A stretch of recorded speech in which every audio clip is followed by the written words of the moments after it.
Hello, everyone. Welcome back for the Odyssey. This time we're talking about part two. And by part two, I mean Calypso. So, Hermes, if you remember, is sent by Zeus to tell Calypso that it's been 10 years that Odysseus has been traveling, trying to get home after the 10-year Trojan War. So it's time for Calypso to return him. Calypso is angry because she did save Odysseus's life after all, but knows she has to do what Zeus says. So she builds him a raft of 20 great dry trees so they float very well, and gives him enough food and water to get him home. So 5 days later, he is on his way home. But it's Greek mythology, so we know it's never easy. So for 17 days, it is smooth sailing. He doesn't sleep. He is just so excited to get home. And then he see he sees land on the 18th day, but Poseidon sees him as well and decides that, it's been too easy for Odysseus, 17 days of smooth sailing. So he unleashes all the winds on him, the north, east, south, west winds, and all the waves. So sorry about that.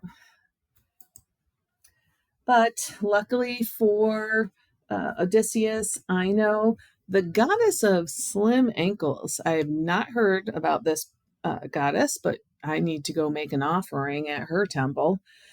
She takes pity on him and tells him his only chance of survival is to leave the raft and swim to shore.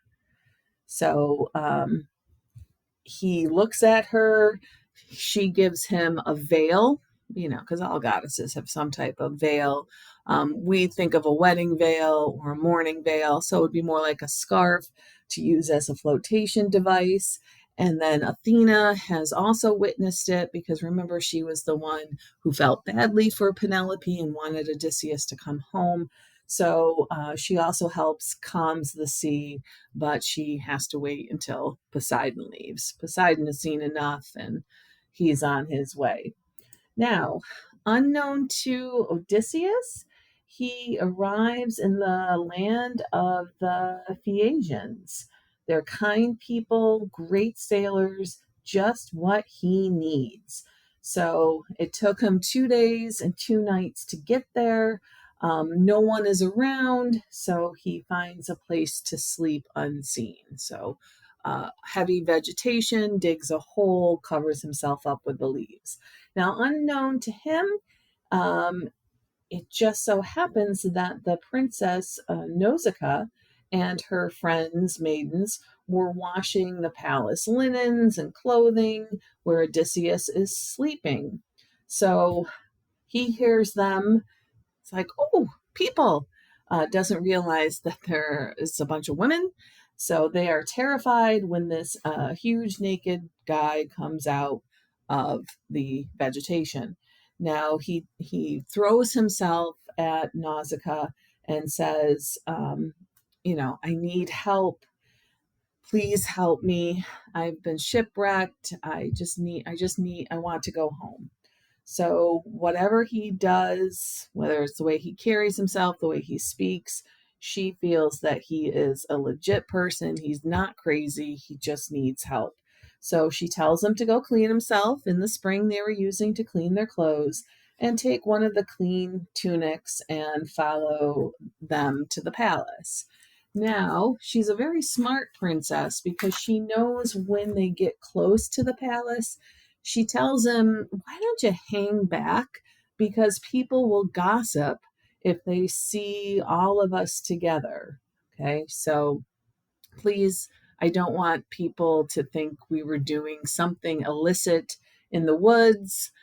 So just hang back. It's going to be a piece of cake to find the palace. So once you find the palace, go to it. Her mother, the queen, will be weaving by the hearth in the great hall and ask her for help, because the king will do whatever the queen wants. And Odysseus finds the queen again, the way he carries himself, the way he speaks, asks for help.